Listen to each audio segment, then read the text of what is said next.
तो question number 32 में क्या है, A1 and A2 are two ores of metal M।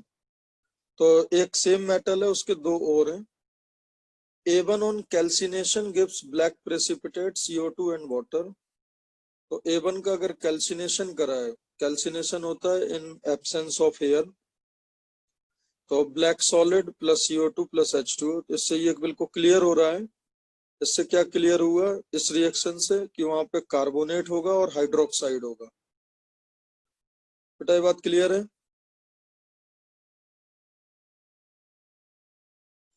ये बात क्लियर है ना? By seeing first reaction on calcination in absence of air, अगर हम उसका कैल्सिनेशन करेंगे और वो ब्लैक सॉलिड, मतलब ये एक रेजिड्यू है, so it should B metal oxide, and CO2 and H2 अगर लिबरेट हो रहा है तो डेफिनेटली वहां पे हाइड्रोक्साइड एंड कार्बोनेट होगा। तो A1 एक ऐसा मिनरल है जिसमें कार्बोनेट और हाइड्रोक्साइड है। A1 में ही डाइल्यूट HCl डालने पर और Ki डालने पर वो I2 में कन्वर्ट हो जा रहा है। इसका मतलब बेटा इसमें ये मैसेज है कि इसमें एक ऐसा कंपाउंड है, इसमें एक ऐसा कंपाउंड है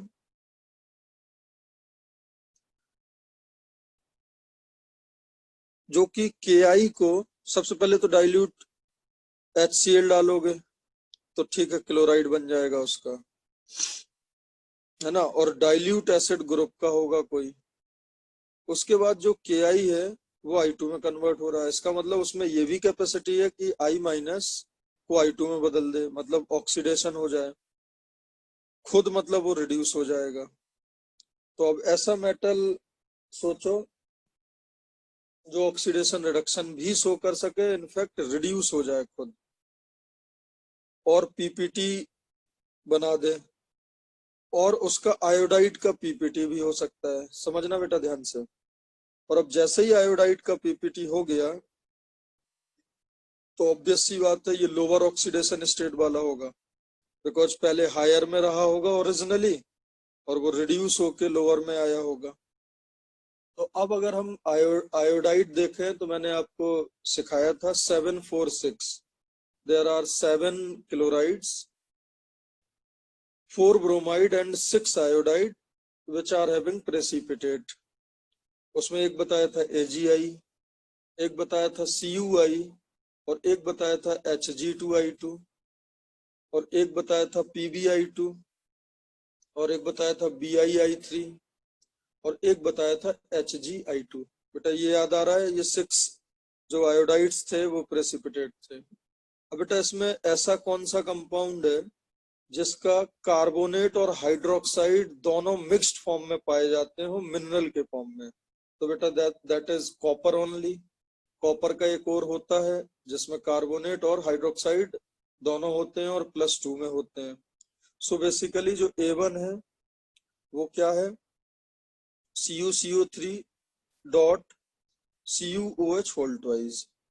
बेटा ये बात सबको समझ आई? ये सर बात, हाँ सर वो H2O मॉइस्चर भी हो सकता है ना शायद से। हाँ, H2O मॉइस्चर हो सकता है, बिल्कुल बात सही है, बट सर फिर हाइड्रोक्साइड भी हो सकता है ना, हाँ हाइड्रोक्साइड भी हो सकता है। तो अब देखो इतनी सारी इंफॉर्मेशन दी है, हमें एक ऐसा मेटल चाहिए जो Ki के साथ रिड्यूस हो जाए। तो देखो Pb4+ के तो हमने और देखे नहीं है ना, बाकी Hg में तो दोनों का ही प्रेसिपिटेशन है। तो ये सारी रिएक्शन आप देखोगे, और दूसरी एक और इम्पोर्टेंट बात, A2 का अगर आप रोस्टिंग करोगे तो मेटल प्लस गैस मिल रहा है। तो इसका मतलब बेटा ये एक ऐसा भी है, सुनो ध्यान से, ये एक ऐसा भी मेटल है जो सेल्फ रिडक्शन शो करे, बिकॉज जस्ट आपने रिवर्बरेटरी फर्नेस में रोस्टिंग करा और वो मेटल और SO2 गैस दे दिया। SO2 गैस क्यों है? क्योंकि K2Cr2O7 H2SO4 को ग्रीन कर दिया। तो और A2 एक ऐसा ओर है, एक ऐसी मेटल का ओर है जो सेल्फ रिडक्शन कर रहा है। तो अब अगर सेल्फ रिडक्शन कर रहा है तो इट मे बी Hg और इट मे बी Cu। और एजी भी हो सकता है, बट एजी का तो ऊपर मैच ही नहीं कर रहा है कुछ। तो दोनों से ये कंफर्म हो रहा है कि जो पहला सॉल्ट है वो CuCO3.CuOH होल ट्वाइस, और जो A2 है दैट इज Cu2S। बेटा ये बात समझ आ गई?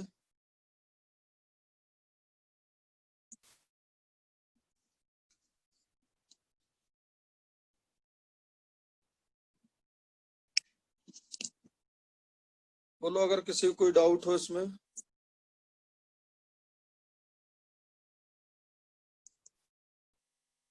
अगर किसी को कोई डाउट हो तो पूछो।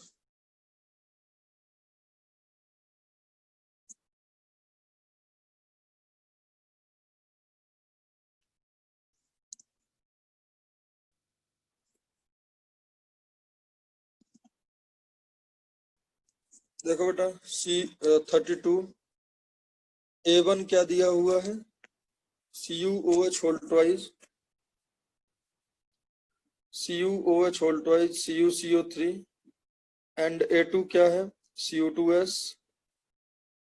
A1 का कैल्सिनेशन करा तो CuO ब्लैक होता है, CO2 plus H2O।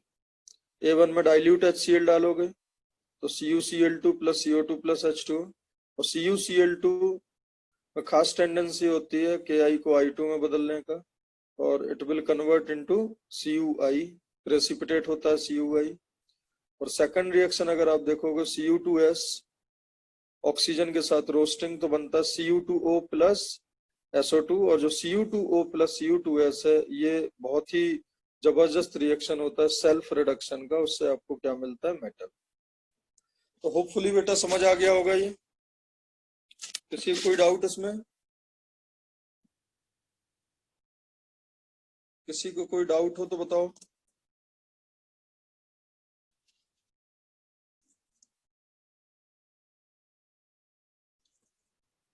Now try question number 33।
अच्छा 33 में बेटा एक बात देखो, Fe3 प्लस है और थायोसाइनेट आयन एक्सेस में है, ये मैंने आपको बताया था। थायोसाइनेट, थायोसाइनाइट का कर लिया ना हमने।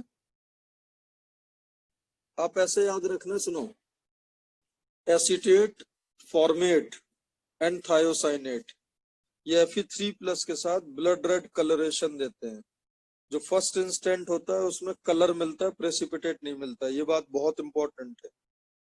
तो Fe3 प्लस में जब हम SCN माइनस डालते हैं एक्सेस में तो आपको क्या मिलेगा, blood red colouration, FeSCN whole thrice, blood red colour का सॉल्यूशन मिलेगा।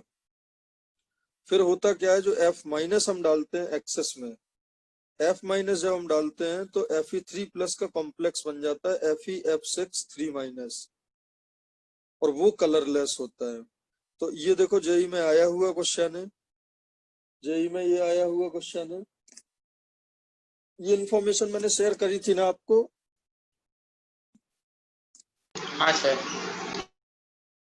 और एक और मैंने बताया था कि इसका जो कलर है, जो ब्लड रेड कलर होता है FeSCN होल थ्राइस का, उसको रिमूव करने का या उसको कम करने का दो दो तरीके होते हैं। तो दूसरा तरीका बताओ क्या होता है। मैंने दो इन्फॉर्मेशन शेयर करी थी।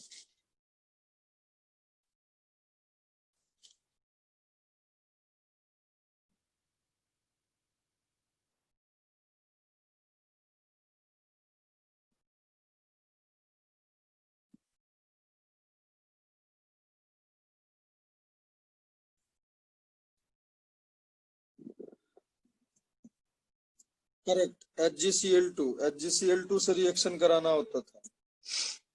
देखो क्या होता था, FeSCN whole thrice plus HgCl2, ये बनाता था बेटा FeCl3 plus HgSCN whole twice, और HgSCN होल ट्वाइस कलरलेस था और FeCl3 येलो होता था, तो ओवरऑल लाइट येलो कलर आ जाता था ऑन पुटिंग HgCl2, और F माइनस अगर आप पुट कर दोगे तो वो काफी ज्यादा उसका कलर डाउन हो जाता था और कलर फेड हो जाता था।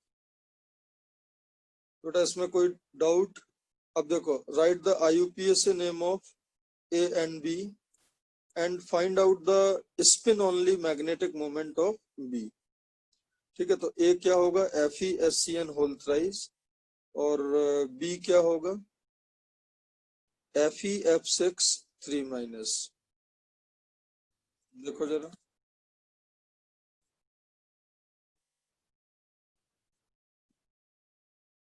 इसमें ये दिया हुआ है FeSCN whole thrice blood red colouration, FeSCN F minus, तो हेक्सा फ्लोरो फेरेट 3 आयन हो जाएगा, और spin only magnetic moment Fe3 plus है, 3 प्लस है बेटा तो D5 होगा, D5 में √35 बोर मैग्नेटॉन, √35 बोर मैग्नेटॉन। बेटा ये बात समझ आ गई सबको? इसमें किसी को कोई डाउट?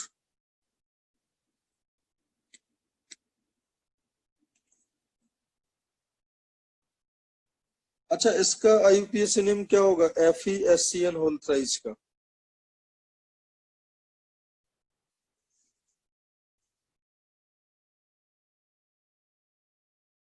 बोलो।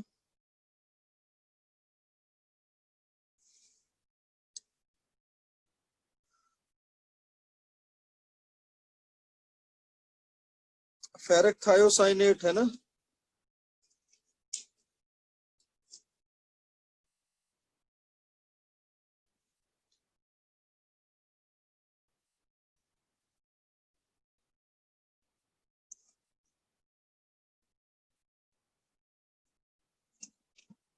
नेक्स्ट क्वेश्चन नंबर 31 करो, 31 is very good. Question number 31,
अच्छा बेटा जो प्रीवियस क्वेश्चन था ना, जो ब्लड रेड कलरेशन था, वो एक्चुअली में जो मैंने अभी फोटो भेजा है रेफरेंस के लिए, उसमें PPT का साइन बना हुआ है, वो गलत है। ठीक है, it is only colouration, there is no PPT।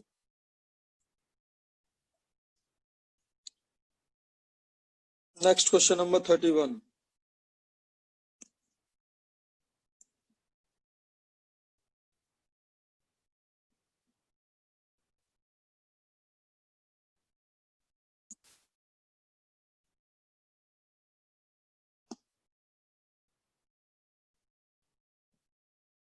a salt mixture consists a yellow solid A and a colorless solid B. The aqueous solution of the mixture, the aqueous solution of the mixture, salt है जिसमें yellow solid है and a colorless solid B, एक yellow solid है और एक colorless solid है. The aqueous solution of the mixture, on passing H2S we get a black precipitate of C which dissolve only in aqua regia. On extraction and reaction with SnCl2 a grayish white precipitate is obtained. बेटा clear हो गया इससे? एक salt पक्का mercury होगा, एक salt बेटा पक्का मरकरी का होगा, बोलो. SnCl2 का रिएक्शन HgCl2 से होता है तो फाइनली Hg प्लस SnCl4 बनता है. बोलो बेटा.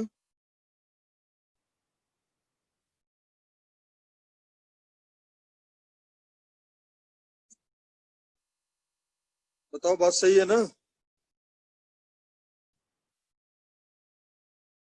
हाँ sir.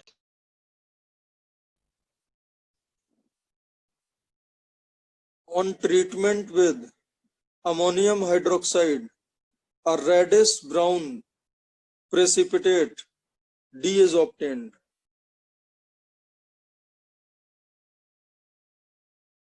Reddish brown precipitate D is obtained.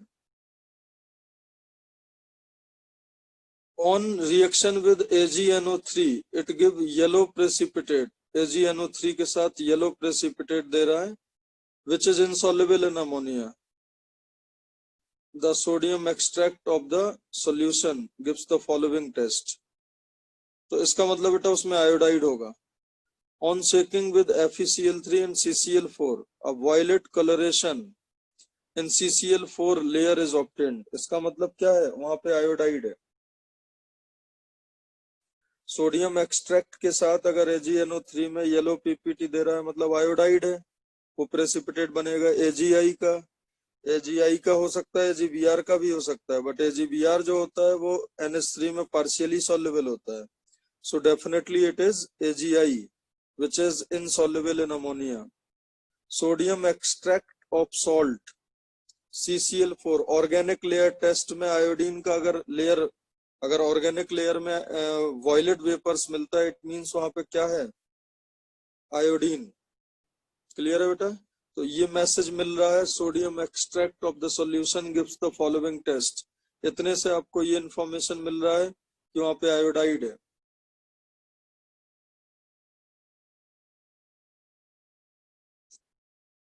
बताओ कैसे करेंगे इसको?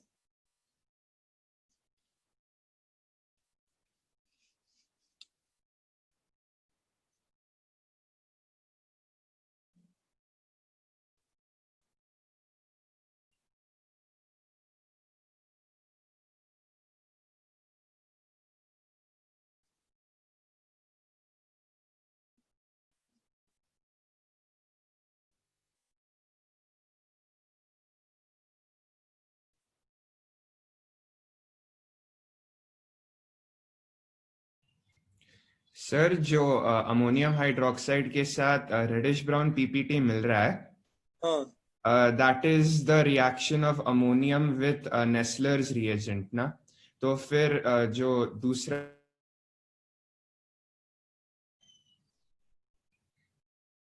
Correct correct.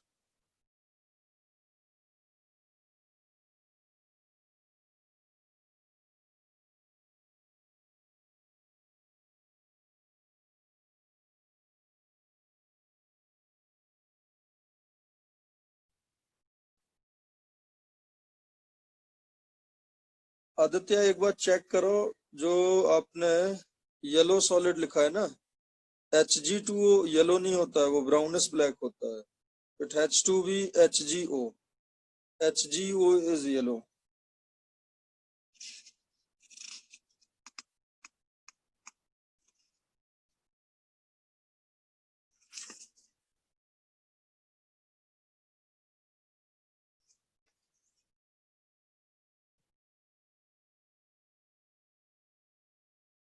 ये पॉइंट समझ पाए हो? HgO होगा वो.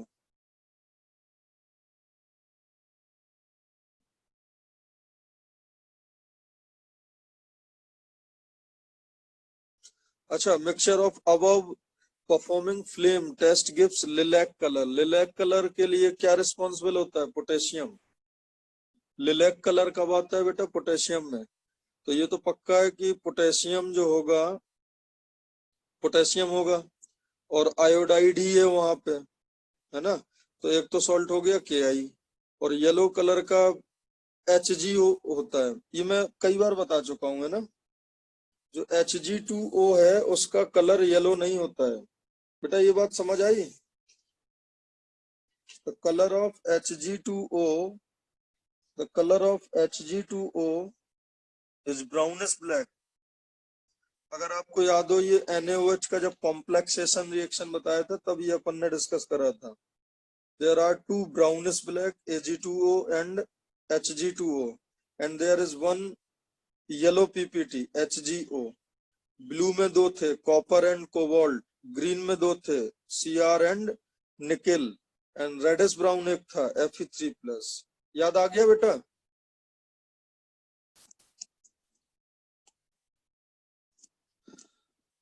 तो salt consists yellow solid A and colorless solid B, the aqueous solution of the mixture.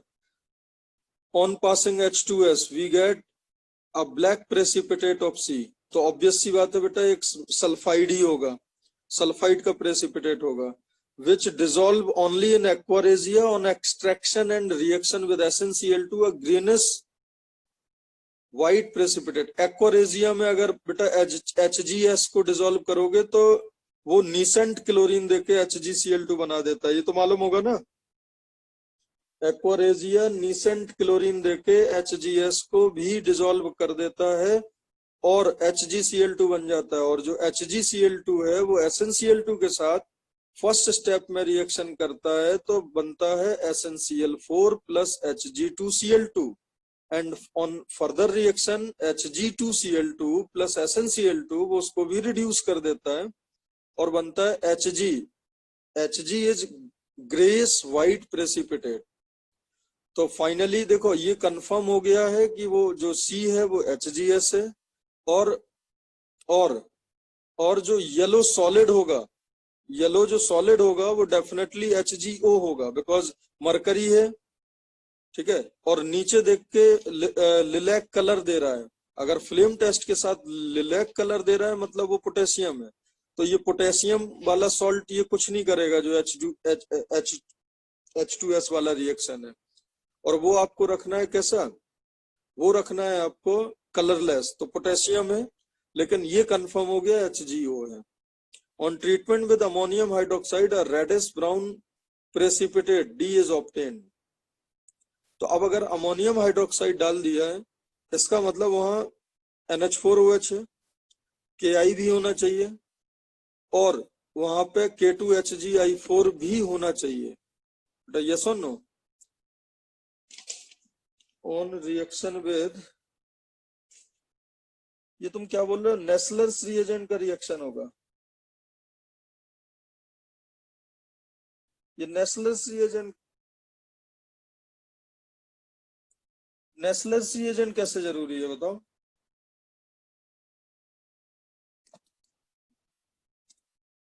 बोलो।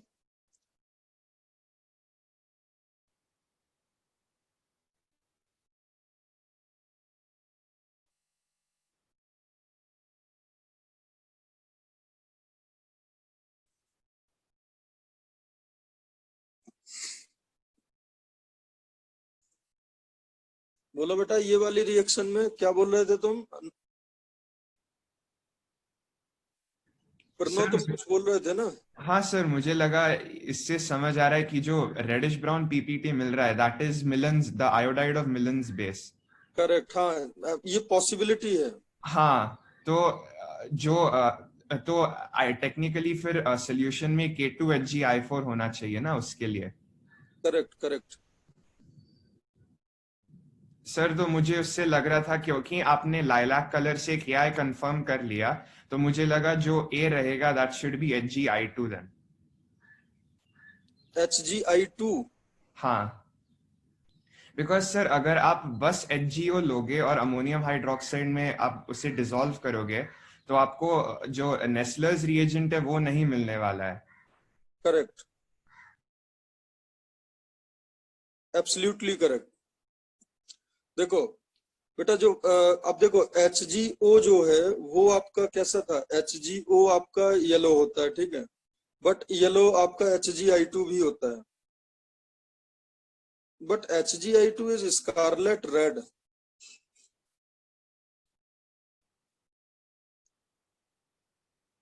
एक बार चेक करो, HgI2 is scarlet red. Sir, हाँ, I think that D will be HgO dot HgNH2, ऐसा कुछ तो होगा। करेक्ट, वो होगा जो NaOH में Hg2 प्लस वाला बना था ना, HgO dot HgNH2I, so that is correct. Sir, but that PPT is not reddish brown. That PPT is black. Correct Black, correct, black या white? HgO dot HgNH2I is white. D नहीं, D अगर reddish brown है तो it has to be Nessler's reagent वाला test. बेटा बात समझ रहे हो ना, जो Hg2 प्लस का अपन ने रिएक्शन कराया था NaOH के साथ, आप उसको ओपन करो एक बार। इनफैक्ट आप NH4OH वाला चार्ट ओपन करो एक बार, अगर आपके पास नहीं है तो बोलो मैं फोटो शेयर कर दूं। फोटो शेयर करूं क्या? हाँ सर।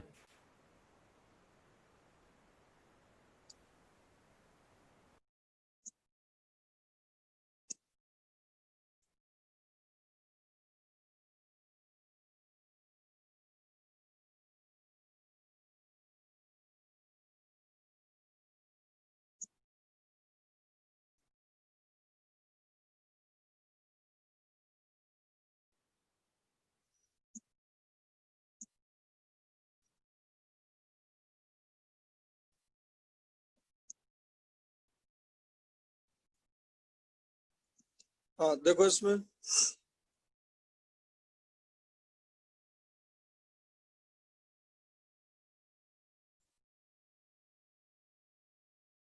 देखो Hg ऊपर देखो जरा, जो व्हाइट प्रेसिपिटेट्स दिए हैं सबसे नीचे वाला HgO डॉट HgNH2X, ये बनता है NH4OH जब हम Hg2 प्लस में डालते हैं। और पता है जब Hg+1 में डालते हैं तो एक एक्स्ट्रा Hg आ जाता है। ये चीज अपन ने डिस्कस करी थी यार, black plus white will become black. नीचे देखो ब्राउनिश ब्लैक मिल रहा है Hg2 प्लस में, which is insoluble in excess of NH4OH, दिख रहा है बेटा? अरे ये बात मैंने वो भी तो बताया होगा आपको, ऐसा कुछ मैंने कभी बताया? नाम बड़े दर्शन छोटे। यस हाँ सर। sir. तो नाम बड़े मतलब कोरोसिव सब्लिमेट, वो देखने में छोटा होगा HgCl2, तो हाँ सर। HgCl2 अमोनिया के साथ व्हाइट देता है, और Hg2Cl2 कैलोमल, उसमें जो HgCl2 में वो तो आता ही है, उसमें एक एक्स्ट्रा Hg का प्रेसिपिटेट आ जाता है, और ओवरऑल दैट बिकम ब्लैक। बेटा समझ गए? Yes sir. तो अब वापस अपन आते हैं मेन क्वेश्चन पर।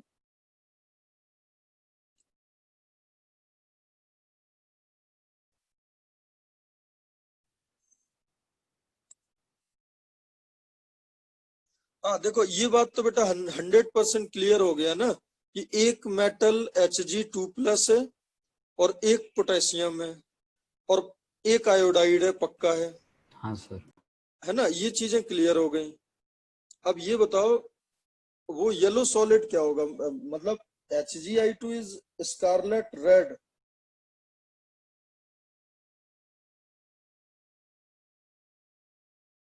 देखो जो सेकंड दिया ना, फर्स्ट दिया ऑन पासिंग H2S, सेकंड जो दिया है on treatment with ammonium hydroxide, और reddish brown PPT D is obtained. तो बेटा इसमें K2HgI4 होना चाहिए, नेस्लर्स रिएजेंट होना चाहिए, और K2HgI4 तभी बनेगा जब Ki और HgI2 होंगे दोनों। KI और HgI2 जब दोनों होंगे, बेटा बात समझ आ रही है? KI और Yes, sir. तो जो A सॉलिड है वो येलो सॉलिड कैसे होगा?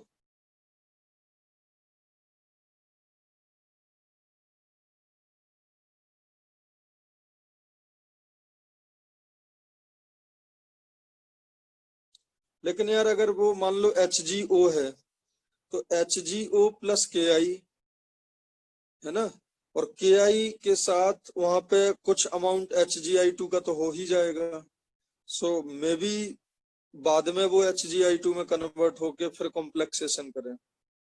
तो अभी के हिसाब से देखो जो मेरे को अप्रोप्रिएट आंसर लग रहा है, इसका आंसर आना चाहिए A होना चाहिए HgO और B होना चाहिए KI और C होना चाहिए HgS और D होना चाहिए, D आपका होना चाहिए वो जो ये बना था, याद है, IHGOHGNH2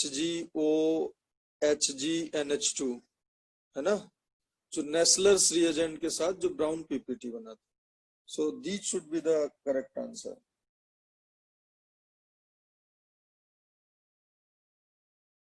इसमें इन लोग ने आंसर शायद गलत दिया हुआ है ना। क्वेश्चन नंबर 31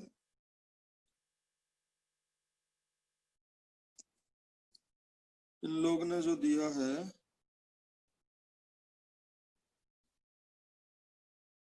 इसमें देखो 31 में इन्होंने क्या दिया, A+B लिलैक कलर इन फ्लेम, ठीक है। A+B का मिक्सचर C दे रहा है, ठीक है। C in aqua regia soluble evaporation residue SnCl2, तो CH2 भी HgS, चलो इसमें तो अपन को कोई डाउट नहीं है। A+B NH4OH के साथ ब्राउन पीपीटी दे रहा है। Sodium extract of the salt violet colour दे रहा है, मतलब वहां आयोडाइड होगा। आयोडाइड इसलिए होगा बिकॉज वो आयोडीन में ऑक्सीडाइज होगा और FeCl2 में कन्वर्ट होगा FeCl3। और सोडियम एक्सट्रैक्ट AgNO3 के साथ येलो पीपीटी देगा जो कि अमोनियम इनसॉल्युबल है। तो इन्होंने ए दिया हुआ है KI। ये कैसे KI पॉसिबल है? ये तो KI बेटा हो ही नहीं सकता है ना,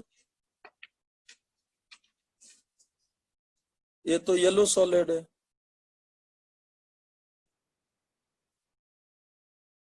ना। ए आपका ए आपका HgO होगा और B क्या होगा? ये 2003 का क्वेश्चन है, एक बार चेक कर सकते हो क्या? मेरे पास जो बुक है उसमें तो यही क्वेश्चन है और यही आंसर दिया। जेई के जो प्रीवियस ईयर के क्वेश्चन है 2003 का क्वेश्चन तो वेबसाइट पे भी अवेलेबल नहीं है।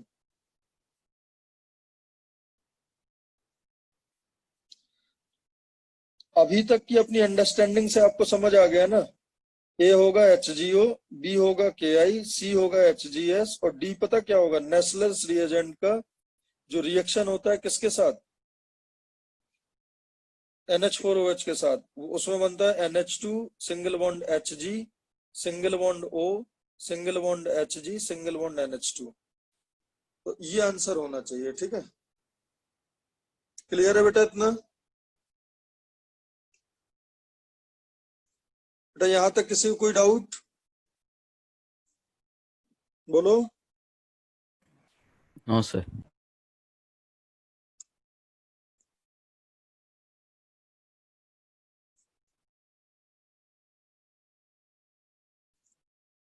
नेक्स्ट ये 34 भी कर लो।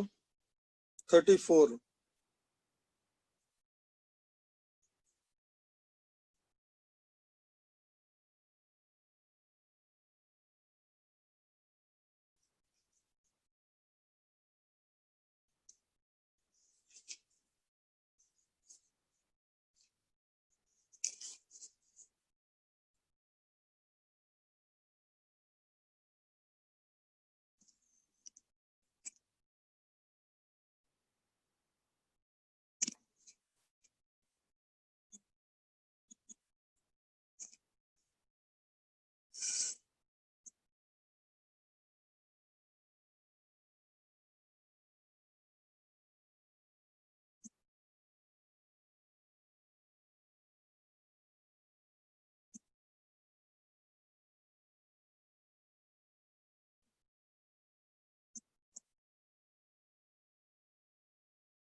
हाँ 34 देखो, एक MCl4 एक ट्रांजिशन मेटल है। बेटा अगर MCl4 है तो बताओ इसका जो स्टेबल वैलेंसी होगा वो कौन सा होगा?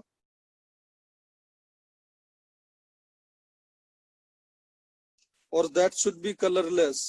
इसका मतलब उसके M4 प्लस में एक भी अनपेयर्ड इलेक्ट्रॉन नहीं होने चाहिए। बोलो बेटा। और और पता एक काफी इंपॉर्टेंट बात बच्चों को पता होना चाहिए, मैं बताता हूँ क्या।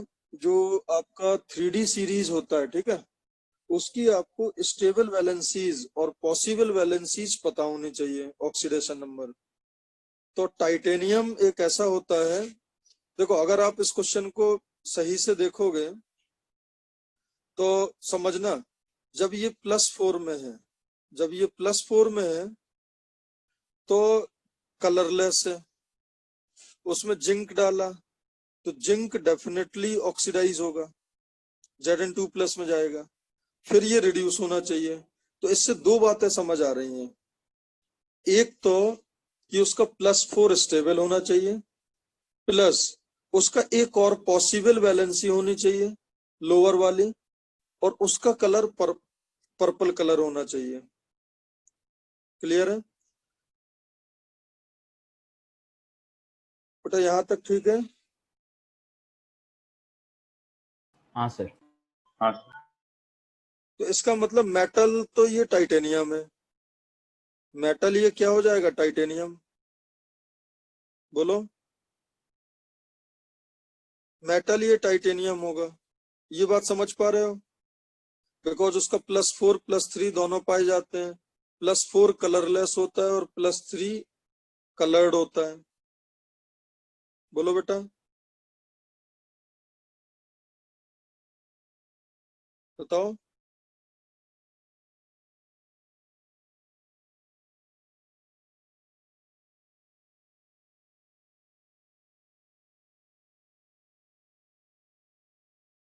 हाँ सर। ठीक है, तो ये टाइटेनियम की बात हो रही है। Explain the difference in colour of MCl4 and A। तो बस अब मैं यही बताना है, यहाँ पे A का रिडक्शन हो जाएगा, टाइटेनियम 3+ में चला जाएगा, और टाइटेनियम अगर 3+ में चला जाएगा तो उसका कलर आ जाता है D1 due to DD transition. बेटा समझ गए? टाइटेनियम 3 का कलर आता है due to DD transition,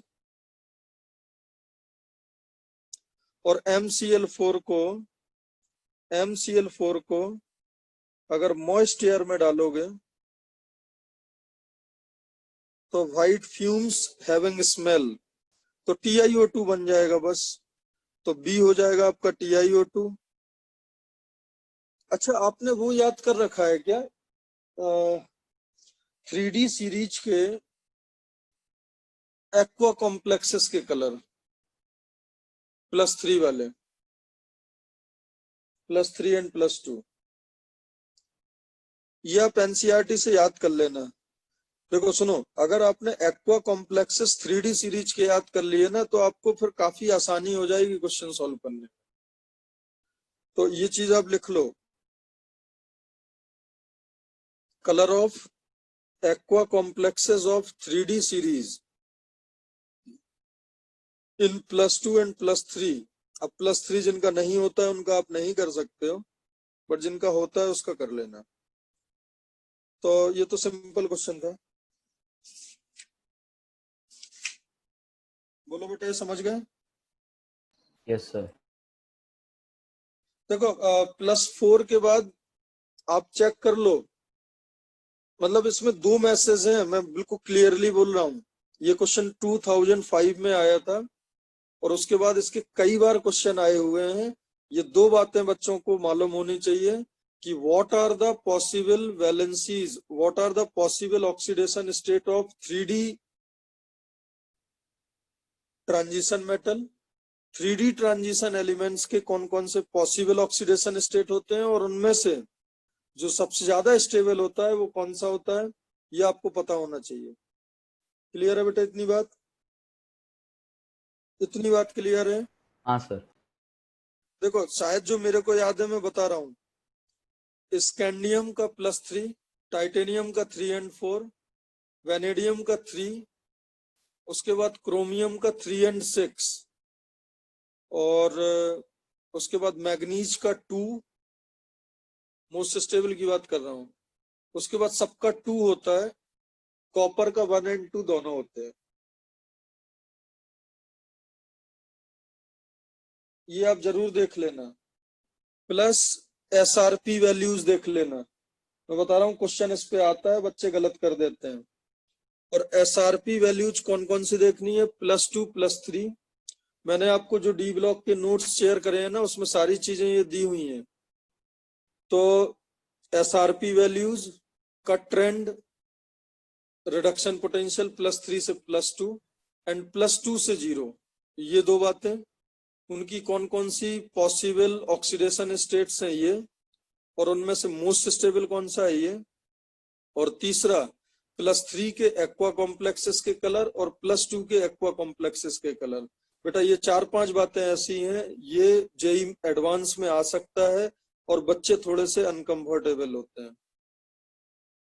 clear है? अब देखो जरा नेक्स्ट।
इसमें क्वेश्चन नंबर 29 करो। ये 10 मार्क्स का क्वेश्चन था 2001 में। अच्छा, अब इस टाइप के क्वेश्चन नहीं आते हैं, बट अब ये कॉम्प्रिहेंशन के फॉर्म में आते हैं।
हाँ देखो जरा, a white substance A reacts with dilute H2SO4 to produce a colorless gas B and colorless solution C।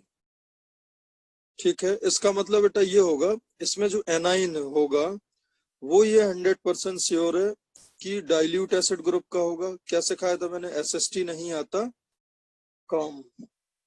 Plus जो मेटल होगा उसमें भी चांसेस हैं कि कोई डी इलेक्ट्रॉन ना हो, करेक्ट, तभी कलरलेस सॉल्यूशन आएगा। कोई मतलब कलर्ड एनाइन नहीं है, ठीक, कलर्ड कैटाइन नहीं है।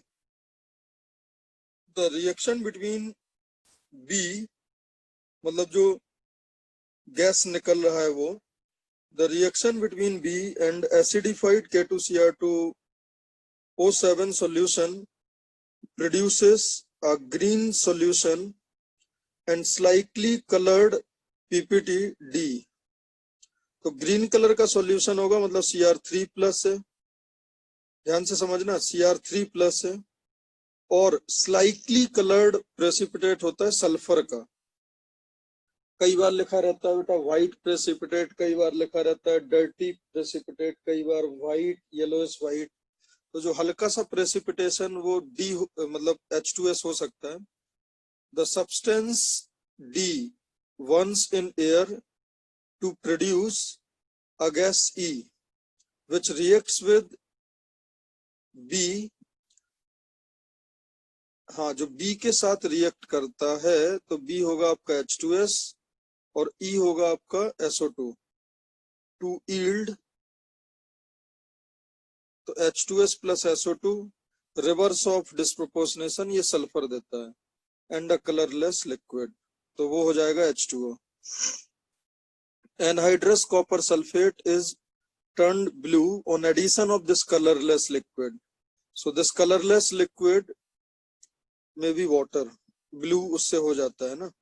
Addition of aqueous ammonia और NaOH C produces, तो C produces मतलब C में कैटाइन है, अमोनिया और NH4OH में first precipitate which is dissolve. इसका मतलब बेटा क्या हुआ कि एम्फोटेरिक मेटल है। To produce a clear solution in each case. बेटा बहुत ही सुंदर क्वेश्चन है और डूएबल है, ऐसा नहीं है कि ये क्वेश्चन अपन नहीं कर सकते हैं। तो ये आपका आई गेस जिंक हो जाएगा, है ना, जिंक सल्फाइड है क्या ये? हाँ सर। जिंक सल्फाइड हो जाएगा, H2SO4 डालने पे ZnSO4 मिलेगा, H2S गैस निकलेगा, ZnSO4 पहले ZnOH होल ट्वाइस का PPT बनाता है व्हाइट और बाद में वो डिसॉल्व हो जाता है और H2S SO2 के साथ रिएक्शन करके सल्फर का प्रेसिपिटेट देते हैं। अच्छा इसमें एक और इम्पोर्टेंट बात, बेटा किसी को ये मालूम है क्या सल्फर का कंबसन करने पे SO2 ही क्यों बनता है, why not SO3?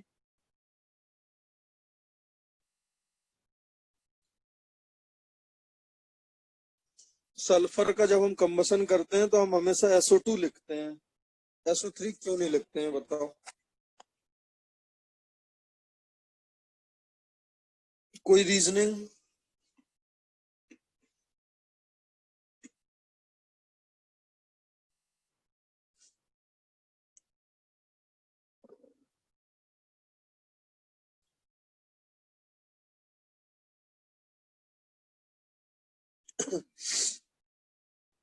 Aditya, in which sense it is more stable, इसका क्या मतलब है?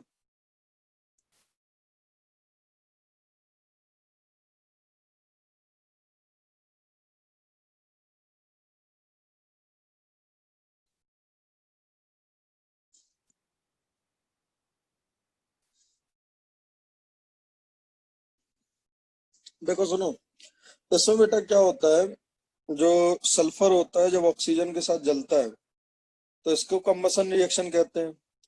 हमेशा याद रखना, we can not prepare SO3 from sulphur और फ्रॉम SO2 विदाउट कैटलिस्ट। आप कोई भी रिएक्शन देखना जिसमें SO3 बन रहा हो, इधर फ्रॉम SO2 इधर फ्रॉम सल्फर, उसमें कैटलिस्ट जरूर होगा। तो हमेशा याद रखना कम्बसन में हम वो प्रोडक्ट कंसीडर नहीं करते हैं जो कैटलिस्ट डाल के बनाए हों। मतलब किसी भी सब्सटेंस का कम्बसन का मतलब होता है कि आप उसको एयर डालो, उसको आप हीट कर दो, और जो प्रोड्यूस्ड प्रोडक्ट होगा वो आपका कम्बसन का प्रोडक्ट होगा। तो सल्फर में yes, it can be converted to SO3। जैसे होता क्या है, कार्बन में पहले CO बनता है जब लिमिटेड सप्लाई होता है, फिर वो CO2 में कन्वर्ट हो जाता है। बिकॉज CO से CO2 के कन्वर्जन में there is no requirement of catalyst. आप कोई भी रिएक्शन देख लो, कैटलिस्ट चाहिए होगा। तो सल्फर का ऑक्सीजन के साथ आप रिएक्शन करोगे तो SO2 ही मिलेगा। और अगर कैटलिस्ट डालोगे तभी जाके, आपने देखा होगा कांटेक्ट प्रोसेस वगैरह है ना, उसमें सब SO2 से SO3 बनता भी है ना, तो कैटलिस्ट डालना पड़ता है। विदाउट कैटलिस्ट ये चीज नहीं होती है। इसलिए standard combustion product of sulphur is considered as SO2 only. बेटा इस क्वेश्चन में अगर कोई डाउट हो तो पूछो। अच्छा, कोई एक दो बात और बताएगा कि why it is zinc. Zinc होने के पीछे कोई एक और रीजन बता सके अगर कोई।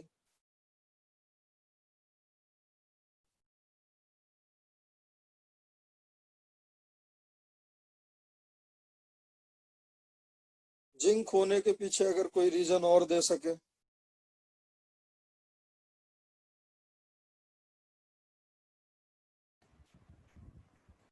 Sir, हाँ, ZnSO4 is water soluble, that's why। और वो कलरलेस सॉल्यूशन सी बना रहा है, तो वो ZnSO4 एक्वियस होगा। और सेकेंडली वो एम्फोटेरिक भी होगा और NH3 के साथ कॉम्प्लेक्स भी फॉर्म करेगा, इसलिए वो जिंक। करेक्ट, ठीक है। नहीं, इसमें तो कोई डाउट नहीं है वो जिंक है, ठीक है। बट क्या कोई और हो सकता है, मैं ये सोच रहा था। सर एल्यूमिनियम हो सकता है, because even aluminium sulphide is white, but उन्होंने कहा है कि NH3 और NaOH दोनों के साथ कॉम्प्लेक्स बना रहा है, तो it has to be zinc then. Correct, वो भी हो सकता है। एल्यूमिनियम, नहीं तो एल्यूमिनियम भी तो दोनों के साथ कॉम्प्लेक्स बनाता है ना। एल्यूमिनियम का जो हाइड्रोक्साइड है that is partially soluble in NH4। Check करो एक बार, क्रोमियम और एल्यूमिनियम का पार्शियली सोल्युबल था। हाँ सर।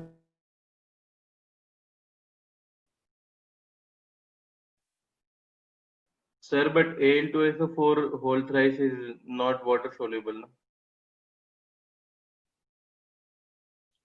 क्यों? सल्फेट में तो अपन ने 5 याद कर रखे हैं, ये तुम कैसे बोल रहे हो?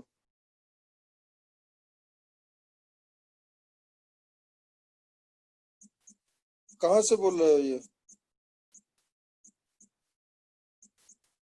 आज सारे बाराती पागल होंगे, ये याद कर रखा है ना अपन ने।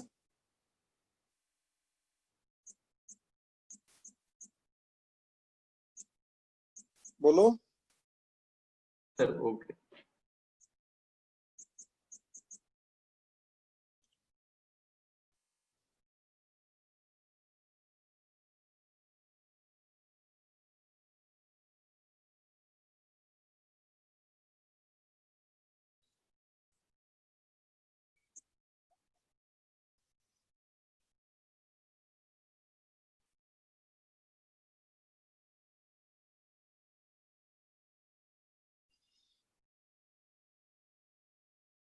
भाई सबसे बड़ी बात है उसका सल्फाइड वाइट होना चाहिए।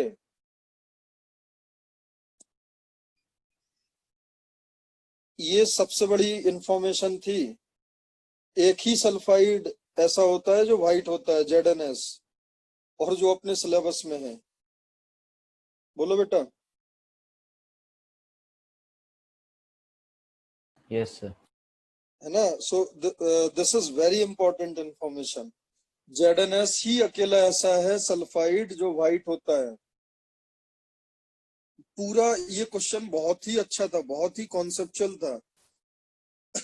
ये आज अपन को 20 साल के बाद लग रहा है कि ये बहुत आसान था, बट जब ये आया था तो ये काफी अच्छा क्वेश्चन था ये.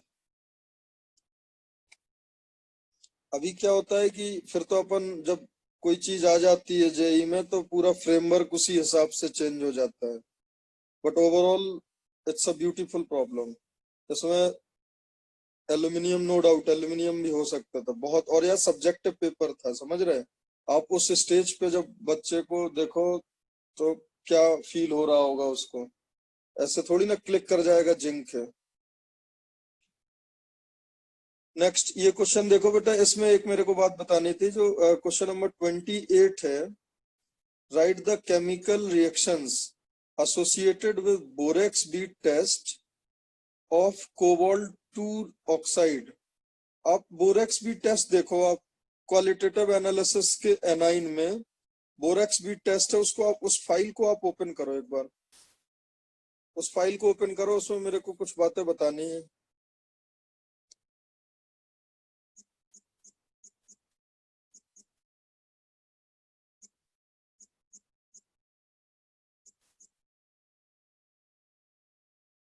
Qualitative analysis A9.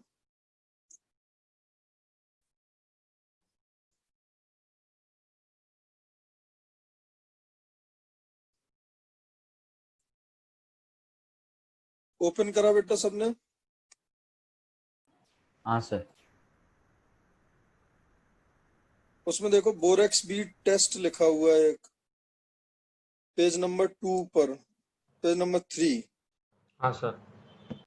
बेटा सब लोग ने ओपन कर लिया या स्क्रीन शेयर करूं अगर दिक्कत हो रही हो तो?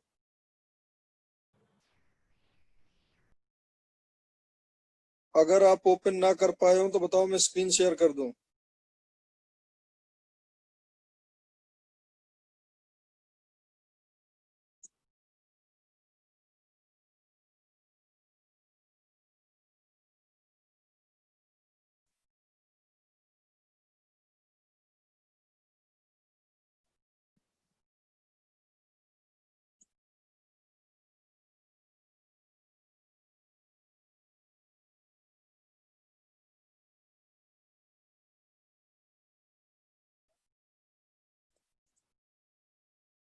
Borax bead test. On heating, borax forms a colorless glassy bead of NaBO2 and B2O3. अच्छा, आपको ये मालूम है जो बोरेक्स होता है बेटा, उसमें 10 वाटर ऑफ क्रिस्टलाइजेशन ना होके 8 होते हैं, ये चीज मालूम है? हाँ सर.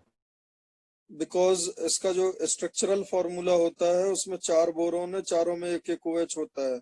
तो 2 वाटर इसके स्ट्रक्चरल फॉर्मूला में अंदर होते हैं, बाहर सिर्फ 8 वाटर ऑफ क्रिस्टलाइजेशन होते हैं. इसको जब हीट करते हैं तो इसके कंप्लीटली सारे वाटर निकल गए तो बना Na2B4O7 प्लस, और हीट करने पे बनता है NaBO2 प्लस B2O3. तो जो B2O3 है ये मेटल, B2O3 ये मेटल ऑक्साइड्स के साथ, कलर्ड मेटल ऑक्साइड्स के साथ, जो ग्लासी बीड है, जो कलरलेस बीड है, उसमें कलर्ड मेटाबोरेट इन ऑक्सीडाइजिंग फ्लेम. तो अब मेरा एक क्वेश्चन है आपसे, सुनो जरा ध्यान से. बोरेक्स बीड टेस्ट में बेटा, बोरेक्स बीड टेस्ट में ये बताओ आपको कौन सा कलर इनमें से याद करना होगा. 4 टेबल दी हुई है. जैसे अगर आपसे पूछा जाए कि कॉपर किस कलर का बीड आपको मिले कि वो कॉपर होगा, तो आप ब्राउन रेड बताओगे, कलरलेस बताओगे, ब्लू बताओगे या ग्रीन बताओगे?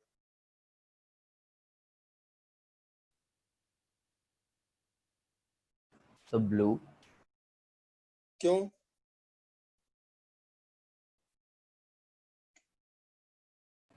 सर नहीं, मतलब ये टेबल जब पता नहीं था तब ब्लू ही टिक करते थे. इसमें तो 4 केस दिए हुए हैं ना. हाँ सर. तो सुनो एक बात याद रखना, ये 4 कलर रेफरेंस के लिए दिए हुए हैं, ठीक है. सिर्फ आपको कलर इन ऑक्सीडाइजिंग फ्लेम और वो भी व्हेन कोल्ड, ठीक है, उस वाले को बताना है। जस्ट जब ऑक्सीडाइज होके हॉट है वो बीट, तब का कलर आपको नहीं रिपोर्ट करना है। हाँ, अनटिल अनलेस वो पूछे ना, वो कभी नहीं पूछेगा यार, उसको थोड़ी ना ये टेबल याद कराने में इंटरेस्ट है। तो कॉपर, अब समझो जरा बेटा ध्यान से, कॉपर और कोबाल्ट का कलर देखो वही आया, सुनो ध्यान से, कॉपर और कोबाल्ट का कलर वही आया जो NaOH और NH4OH के कॉम्प्लेक्स प्रेसिपिटेट में आया था, चेक करो। या Cu2 प्लस ने NaOH के साथ जो प्रेसिपिटेट दिया था, CO2 प्लस ने जो NaOH के साथ प्रेसिपिटेट दिया था, वही प्रेसिपिटेट का कलर यहाँ पे वैसे ही आ रहा है। तो कॉपर एंड कोबाल्ट दोनों ब्लू आ रहे हैं। और सुनो बेटा, वहां पे चेक करो क्रोमियम, क्रोमियम वहां पे भी ग्रीन आया था, चेक कर लो, क्रोमियम वहां पे भी ग्रीन आया था। और मैग्नीज वहां पे भी लाइट पिंक था। वो तो लाइट पिंक इसलिए हो गया था, ठीक है, कि वहां पे पानी की मात्रा ज्यादा होती है, हाइड्रोक्साइड आयन होता है। तो मैं ये सिर्फ इतना कहना चाह रहा हूँ कि कॉपर कोबाल्ट के जो कंपाउंड्स हैं वो नॉर्मली Cu2 प्लस और CO2 प्लस के ब्लू आते हैं। और यहाँ पे बीड में भी क्या आ रहा है, ब्लू कलर। लेकिन बेटा सुनो, ये कलर और वो कलर सेम आए ये कोई नेसेसरी नहीं है। आप देख लो निकिल का, निकिल का वहां ग्रीन आता है, चेक करो, निकिल का ग्रीन आता है उस टेबल में, बेटा याद आ रहा है? Yes sir. निकिल का ग्रीन आता है, यहाँ पे क्या है, ब्राउन। आयरन का वहां चेक करो, आयरन का आया था ग्रीनिश वाइट, बोलो, याद है स्टार लगा था FeOH Holt wise.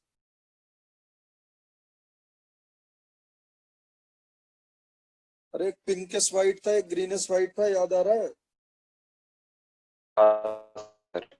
Pinkish white था MnOH Holt wise, greenish white था FeOH होल्ट वाइज।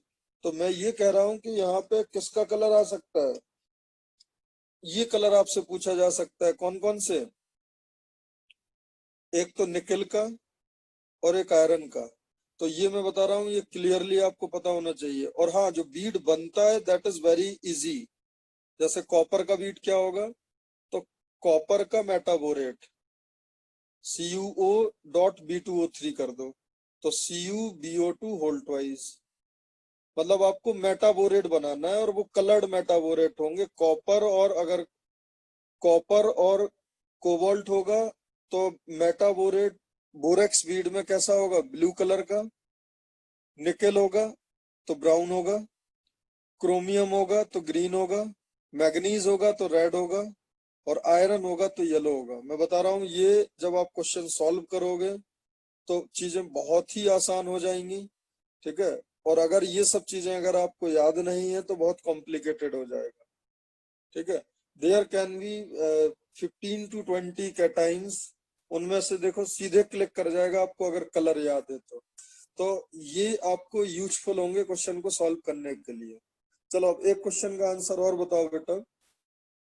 जो आपका बोरेक्स होता है, ठीक है, जो बोरेक्स होता है बेटा,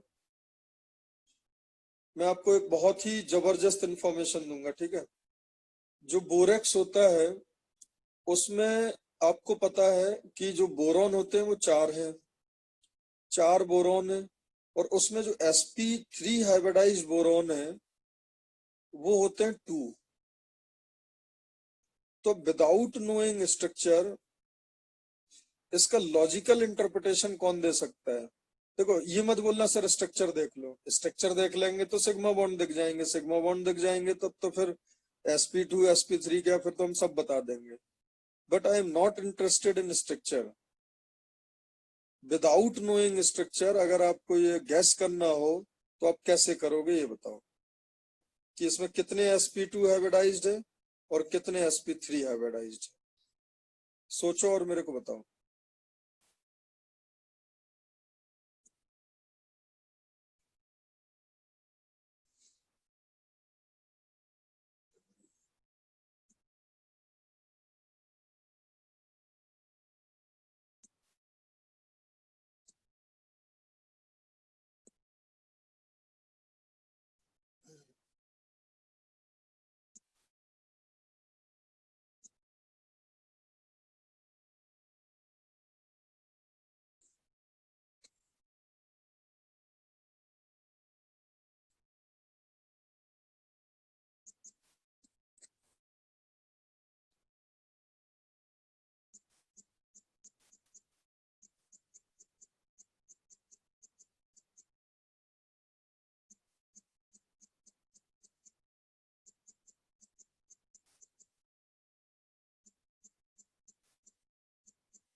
बोलो बेटा।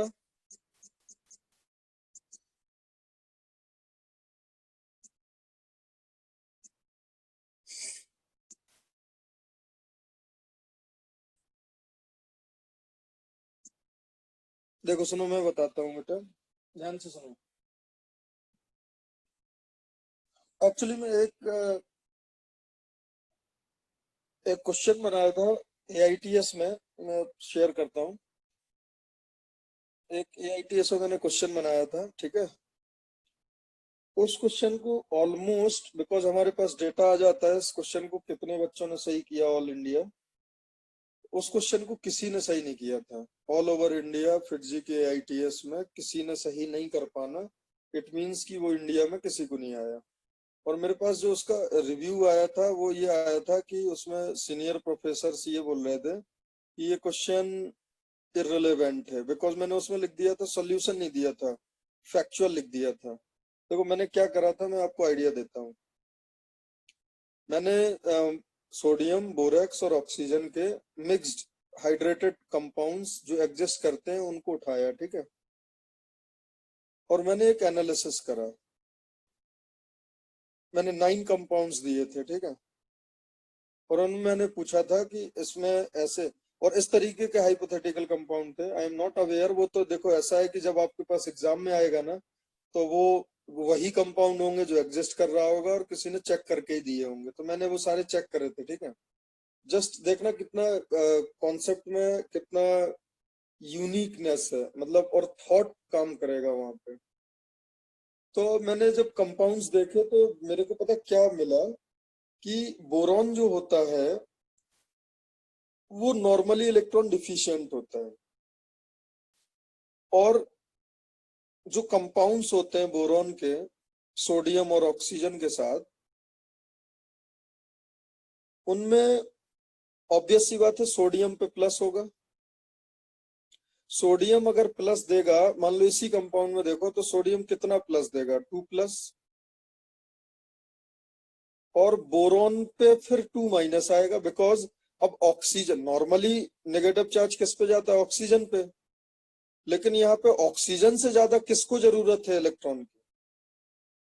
तो एक्चुअली में इसमें ये सुंदर बात होती है, इतनी जबरदस्त बात होती है कि जितने सोडियम आयन हो, जितने सोडियम आयन हो उतने बोरॉन पे माइनस होंगे, because there is no other source of negative charge.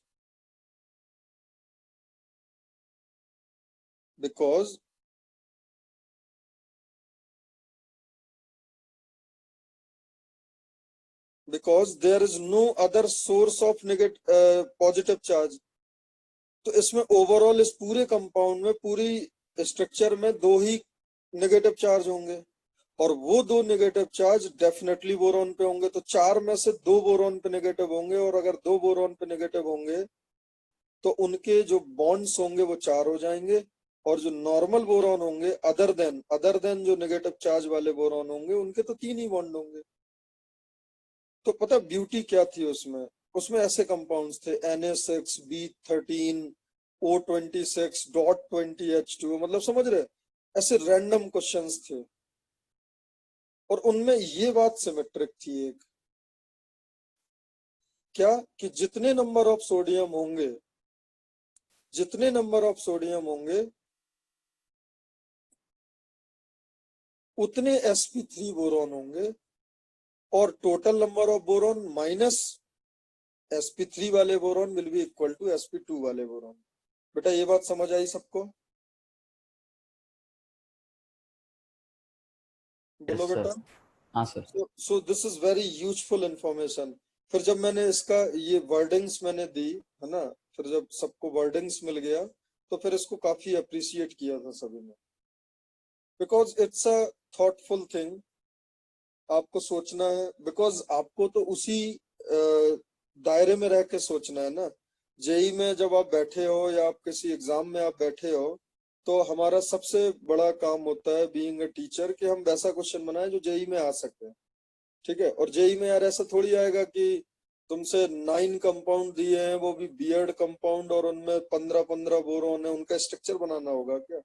सो हमें हमेशा सॉल्यूशन की तरफ जाना है कि what can be the best answer for this thing, ठीक है। और ये डेफिनेटली इसका देखो ये डायरेक्शन आपको कैसे मिलेगा, बिकॉज आप इनके कंपाउंड्स देखोगे तो आपको मिलेगा सोडियम और ऑक्सीजन और बोरॉन के, आप कंपाउंड्स देखना तो आपको ये चीज दिख जाएगी। तो अगर ऐसा क्वेश्चन इन केस अगर आता है तो आपको कैसे प्रोसीड करना है ये मैंने आपको बता दिया है। हाँ, एक बात और सुनो जरा, एक और बोरेक्स के बारे में एक बात और मैं इन्फॉर्म करना चाहता हूँ।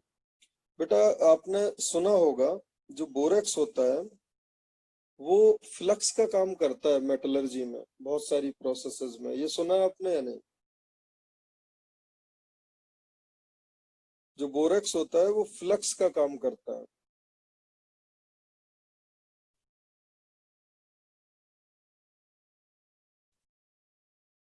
बोलो, ये बात आपको मालूम है या नहीं मालूम है?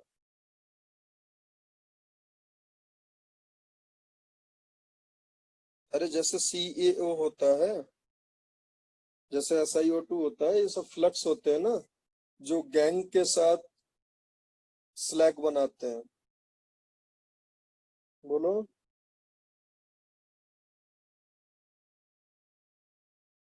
बताओ बेटा, आवाज आ रही है?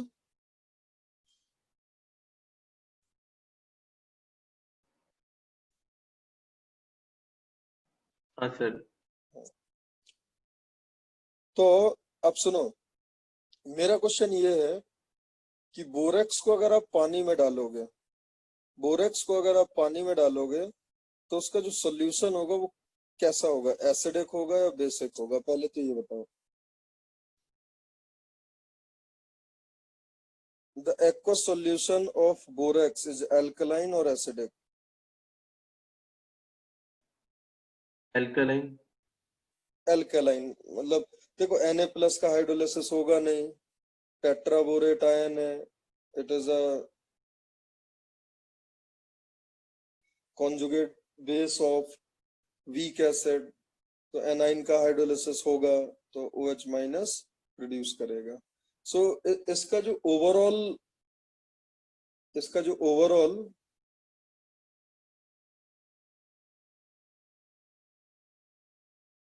नेचर होता है वो एल्कलाइन होता है। अब बताओ CaO कैसा होता है? CaO basic. बेसिक। और वो किस फ्लक्स का काम करता है, बेसिक फ्लक्स या एसिडिक फ्लक्स? Basic flux. देखो जो जैसा होता है वो वैसा फ्लक्स का काम करता है, बेस है तो बेसिक फ्लक्स का, एसिड है तो एसिडिक फ्लक्स का। तो SiO2 एसिडिक फ्लक्स का काम करता है। एसिडिक फ्लक्स का मतलब होता है जो बेस की इम्प्योरिटीज को उठा ले, और बेसिक फ्लक्स का मतलब होता है जो एसिडिक इम्प्योरिटीज को उठा ले। तो अब मेरा क्वेश्चन ये है कि जो बोरेक्स होता है उसको हम फ्लक्स की तरह यूज करते हैं, तो वो किस फ्लक्स की तरह काम करेगा, एसिडिक फ्लक्स या बेसिक फ्लक्स? क्वेश्चन मेरा ये है।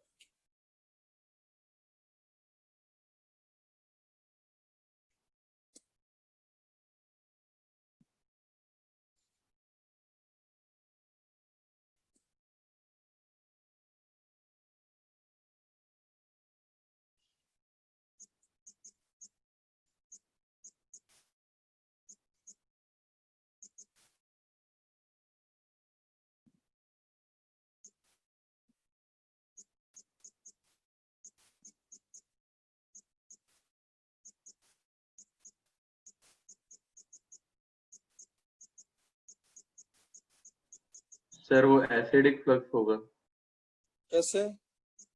क्योंकि वो B2O3 में कन्वर्ट करके फिर B2O3 फ्लक्स की तरह काम करेगा।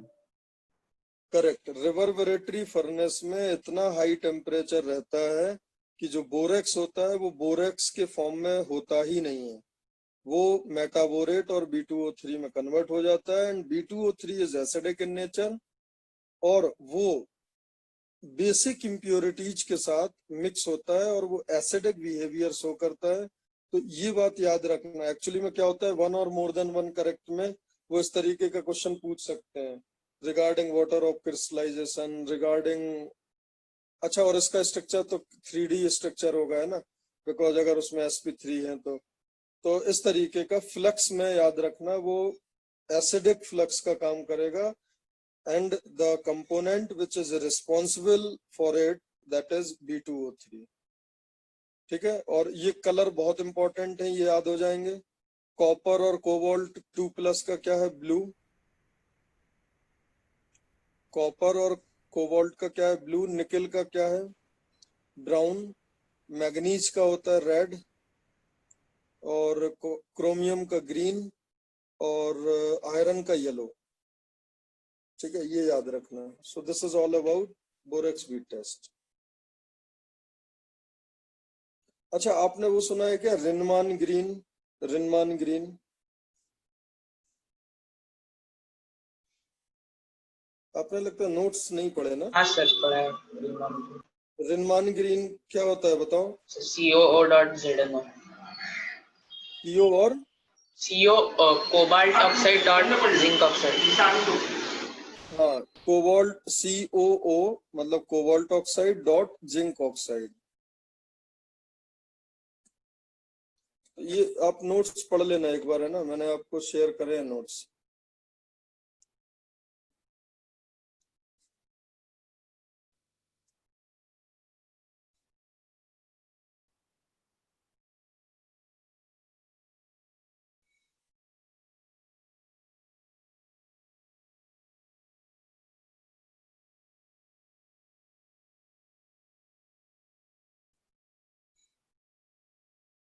तो देखो 28, write the chemical reaction associated with the borax bead test with cobalt 2 oxide. तो पहले तो बोरेक्स का हीटिंग करके Na2B4O7 बना दो। उसके बाद अच्छा, किसी को याद है क्या बोरेक्स का रिएक्शन कोलेमेनाइट के साथ?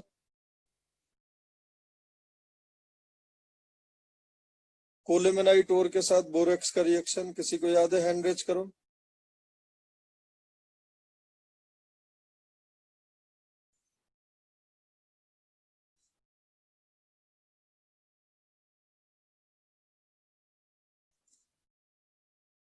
कोलेमेनाइट का Na2CO3 के साथ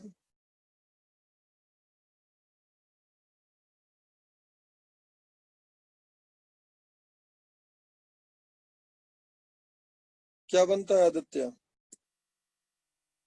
सर बोरैक्स मिलता है और फिर आपको NaBO2 भी मिलता है।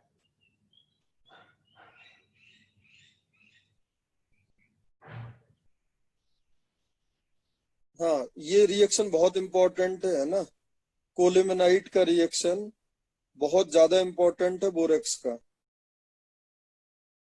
अगर आपको नहीं पता है तो आप जरूर देख लेना, लिख लो। कोलेमेनाइट कोलेमेनाइट होता है बेटा Ca2B6O11। Ca2B6O11 कैल्शियम और बोरॉन का एक सॉल्ट होता है। उसमें जब आप Na2CO3 डालोगे,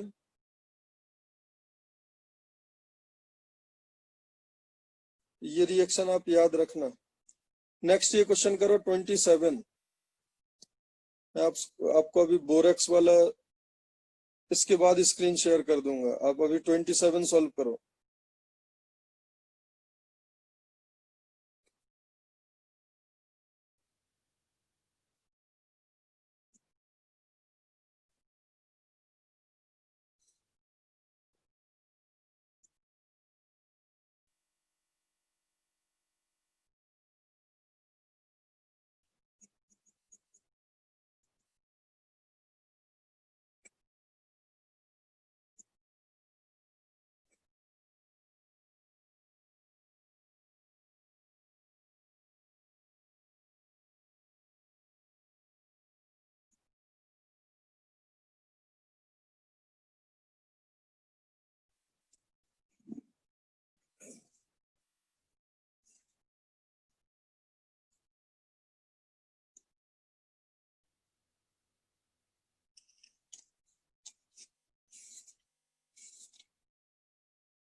बेटा 27 क्वेश्चन में जो रिएक्शंस हैं वो मैंने आपको सॉल्व कराई हैं। ये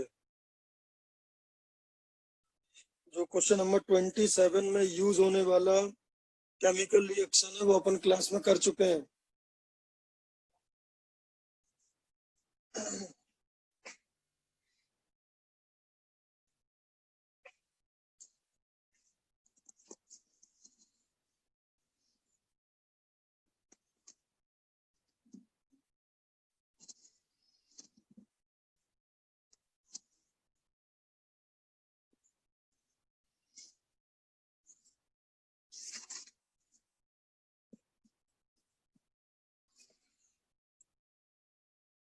देखो बेटा, an aqueous blue coloured solution of a transition metal sulphate, एक मेटल सल्फेट है जिसका एक्वस सॉल्यूशन ब्लू कलर है। तो बेटा इस लाइन को पढ़ के एक हमें हल्का सा ये लगेगा कि यार ये कॉपर हो सकता है। इस बात में तो कोई बुराई नहीं है। कॉपर सल्फेट का जो एक्वस सॉल्यूशन है वो ब्लू कलर का होता है।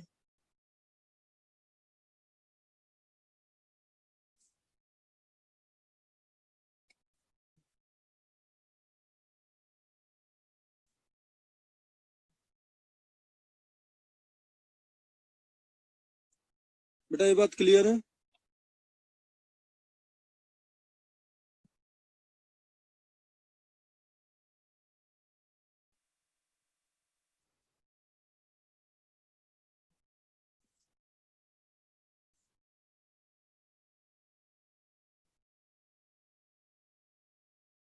बोलो बेटा। हाँ यस सर।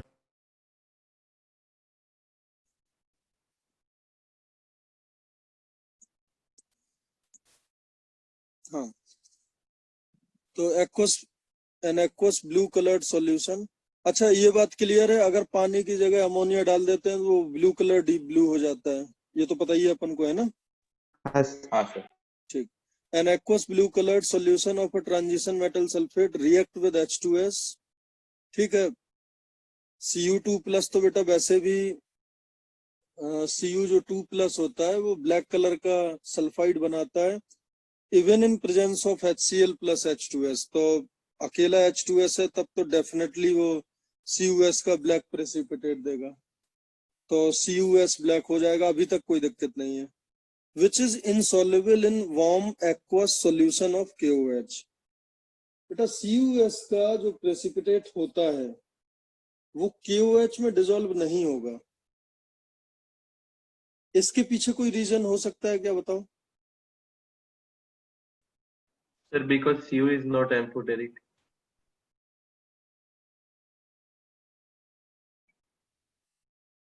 नहीं, तो CuS का एम्फोटेरिक होने से क्या मतलब है?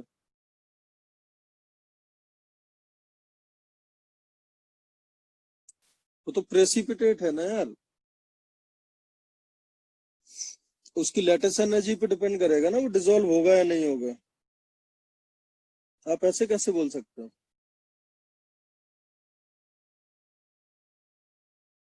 है ना? तो जस्ट ये इंफॉर्मेशन ही है, which is insoluble in warm aqueous solution of KOH। The blue solution on treatment with KI। अब सुनो जरा ध्यान से। The blue solution on treatment with KI in weakly acidic medium turns yellow. अब KI डालने पर ये मैंने क्लियरली बताया था कि CuI2 बनता है। CuI2 जो कि येलो कलर का PPT होता है एंड वो क्विकली डिकम्पोज हो जाता है Cu2I2 के व्हाइट प्रेसिपिटेट में। ये बात आपको याद आ रही है नहीं? हाँ सर आ रही है। Cu बनता था जो कि क्विकली डिकम्पोज हो जाता था Cui में, बिकॉज Cu में बेटा क्या है, Cu2 प्लस है। समझना ध्यान से, Cu2 plus can go into Cu plus 1 and I minus is better reducing agent also. तो I माइनस जाता है I2 में और Cu का जो येलो कलर है वो व्हाइट कलर के प्रेसिपिटेट में जाके कन्वर्ट हो जाता है। मैं बता रहा हूँ ये बहुत ही इंपॉर्टेंट क्लू था इस क्वेश्चन को करने के लिए। तो बस अब हो जाएगा। Yes sir. तो ए क्या होगा? CuS। बी क्या होगा? CuI। बेटा क्लियर है? हाँ कोई सर। तकलीफ?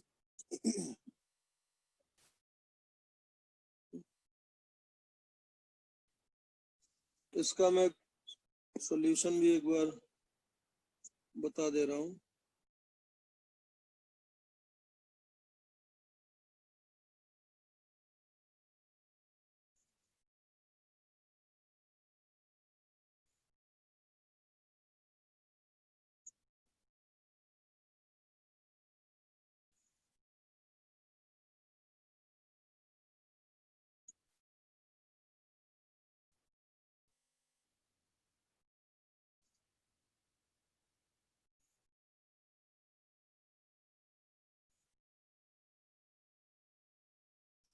ठीक है, तो CuSO4 plus H2S, CuS बन गया। On adding Ki solution, aqueous solution of CuSO4, yellow solution of CuI2 is formed। Yellow solution होगा बेटा या पीपीटी होगा?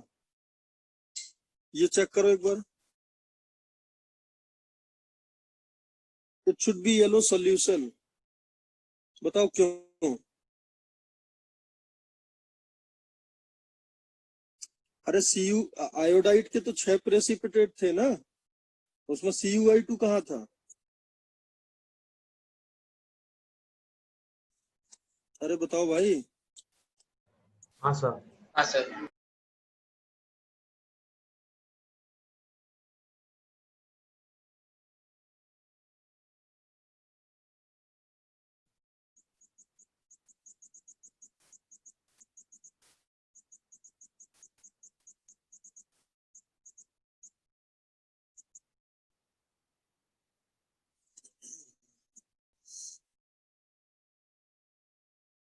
तो CuI2 का येलो सॉल्यूशन क्विकली डिकम्पोज, ऐसा एक जगह और होता था, बताओ कहाँ पे? ऐसा बेटा एक जगह और हुआ था। फिर HCN के साथ। सर HCN के साथ। CONH3। और बताओ ऐसा कहाँ हुआ था? साइनाइड में भी हुआ था ना? हाँ सर। HCN में भी हुआ था, साइनाइड में भी हुआ था, एक जगह और बताओ। सर वो CO का NH3 के साथ कॉम्प्लेक्स है। Cu+1 वाला ना? हाँ वो तो क्विक।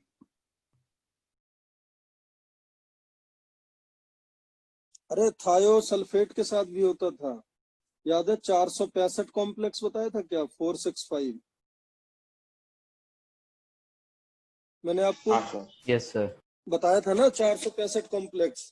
पहले रेडॉक्स होता था, फिर प्रेसिपिटेशन, फिर कॉम्प्लेक्सेशन। हाँ next, right the chemical reactions associated with brown ring, ये अपन क्लास में ले चुके हैं ना। नेक्स्ट 25 करो।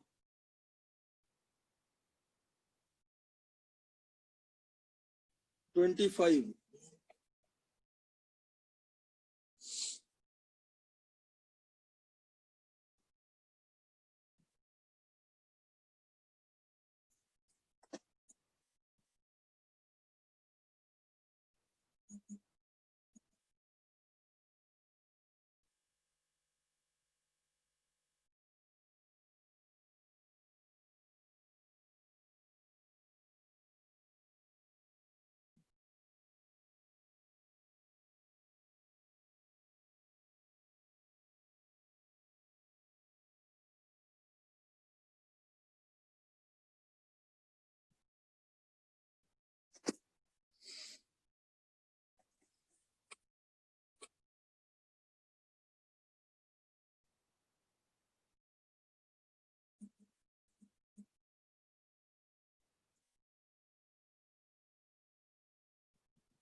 an aqueous solution containing 1 mole of HgI2 and 2 moles of NaI is orange in color.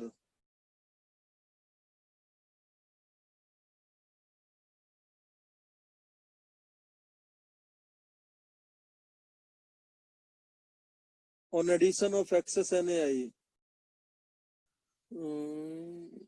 on addition of excess NaI, the solution become colorless. The orange color reappear on subsequent addition of NaOCl. Explain the equations. Explain with equations. अच्छा, एक बात आप लोग देखो जरा, आप एक बात चेक करो, HgI2 का कलर कैसा होता है? Colour of HgI2 Scarlet red.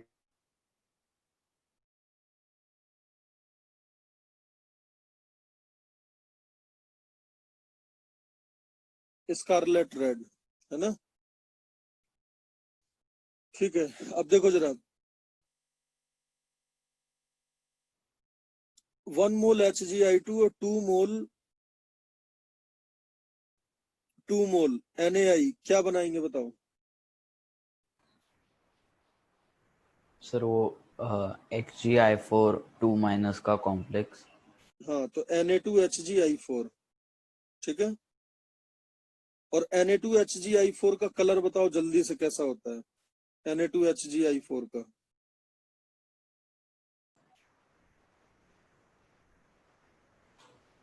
Sir वो सेम एज K2HgI4 होगा ना, क्योंकि हाँ हाँ हाँ, कलरलेस होगा ना?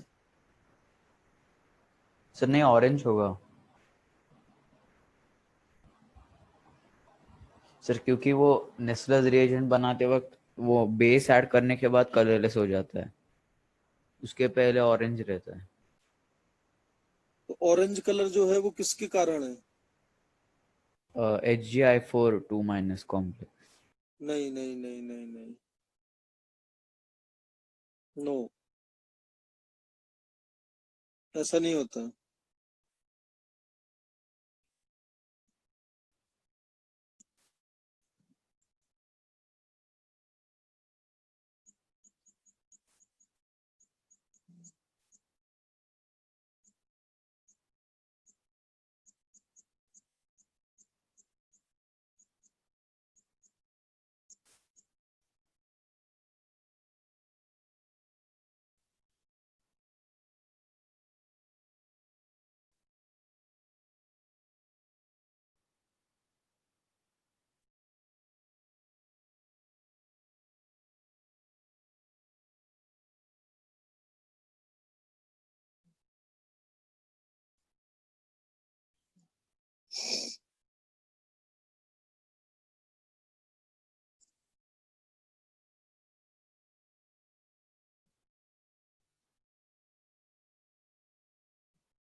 देखो जरा सुनो, NaI on reaction with HgI2 gives a complex salt. 2NaI plus HgI2 will be in equilibrium with Na2HgI4. ये बात क्लियर है? 2NaI plus HgI2 is in equilibrium with Na2HgI4. The orange color is due to residual HgI2. जो residual HgI2 होगा उसकी वजह से orange colour होता है। On addition of excess NaI, the whole HgI2 is converted into complex Na2HgI4 as color disappear. The orange color of HgI2 reappear. The orange color of HgI2 reappear due to conversion of Na2HgI4 into HgI2 on treatment with NaOCl.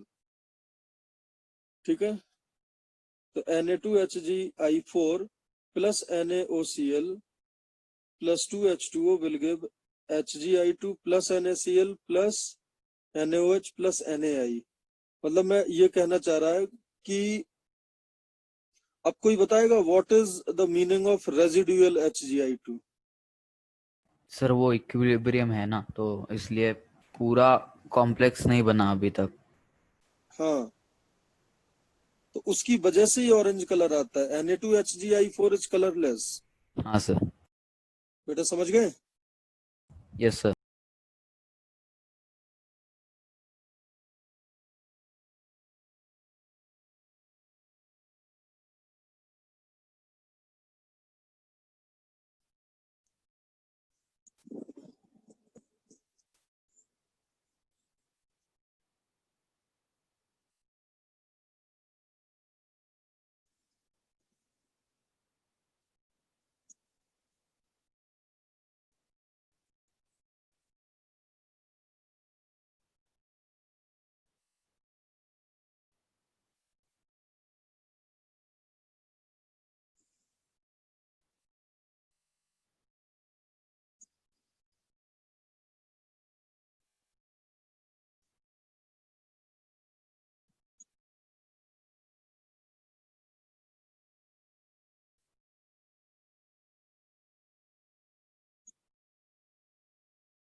अच्छा आदित्य, उस दिन हम लोग ने वो discuss करा था ना, बोरिक एसिड वाला।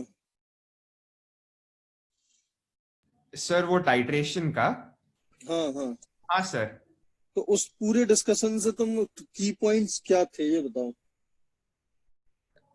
सर बेसिकली क्वेश्चन था कि क्या एथिलीन ग्लाइकॉल बोरिक एसिड के साथ जब आप टाइट्रेशन कैरी आउट करोगे तो will boric acid behave like a strong acid. तो जब एथिलीन ग्लाइकॉल ऐड करते हैं तो एंड पॉइंट उतना अच्छा नहीं आता है, but you can still use it for titration. अच्छा, तुमने ये समझा था उससे?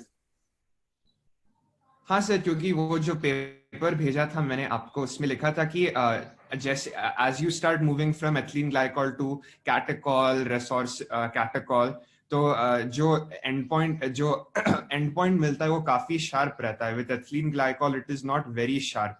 तो boric acid will still behave like a weak acid only during the titration.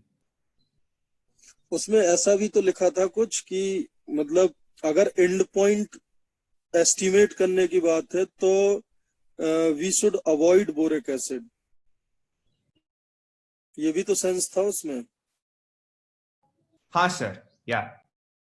है ना? तो देखो बेटा, सब लोग सुन लो जरा ये बात। जेई 2014 में था ना शायद वो क्वेश्चन, 14 पेपर 2। हाँ सर। देखो देखो बेटा सुनो, की पॉइंट क्या है।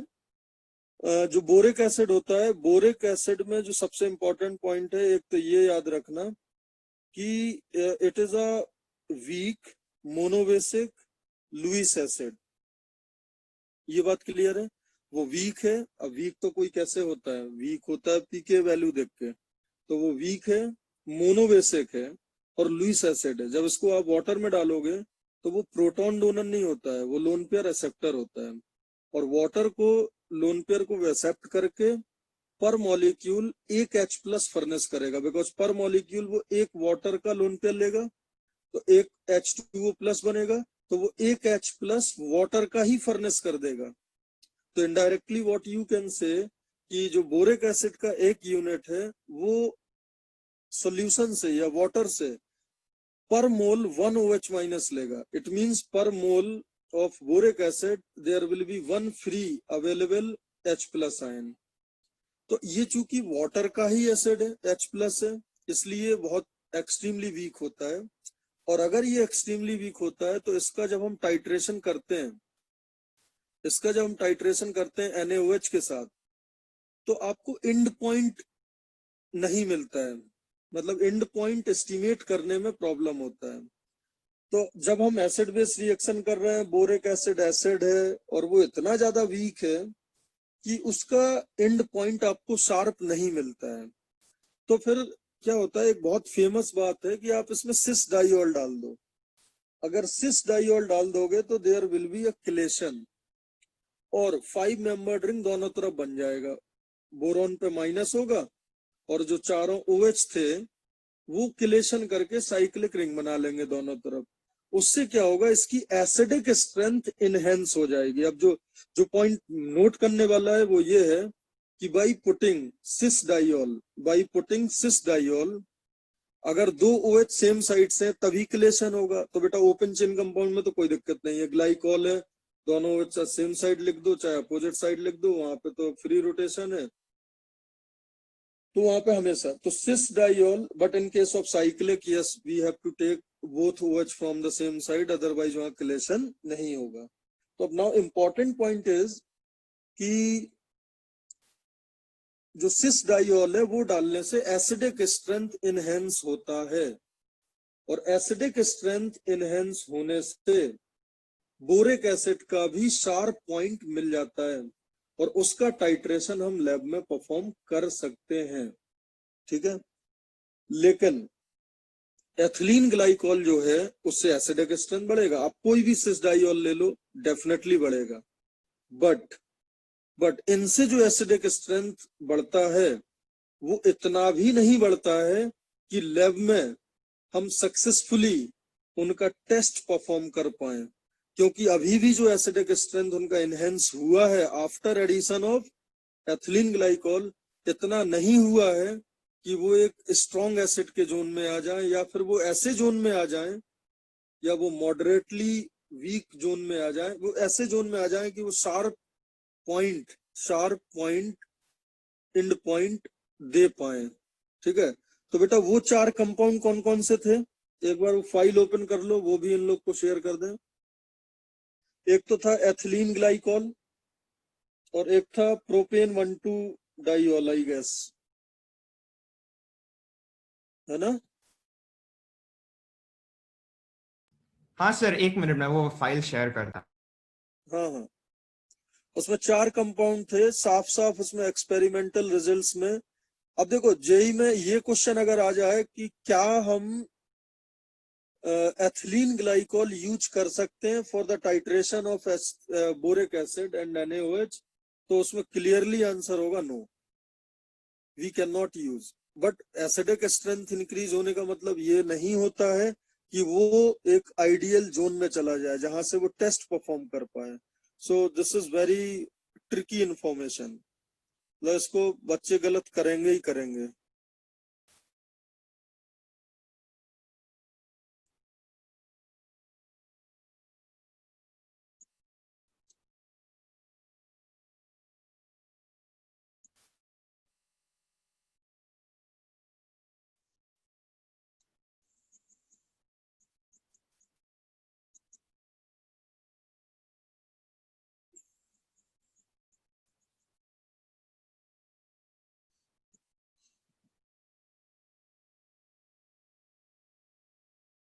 सर हाँ सर वो डायोल डालने के बाद भी हम यूज नहीं कर सकते टाइट्रेशन के लिए?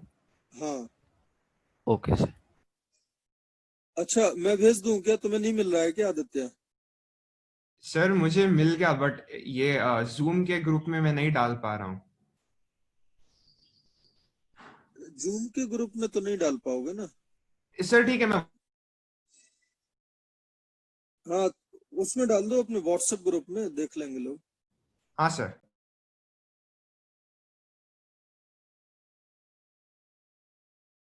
इसमें जो 4 कंपाउंड थे वो कौन कौन से थे?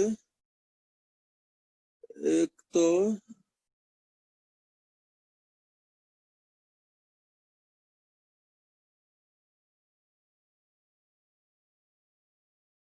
तो डेक्सट्रोज था, एक मैनिटोल था, है ना?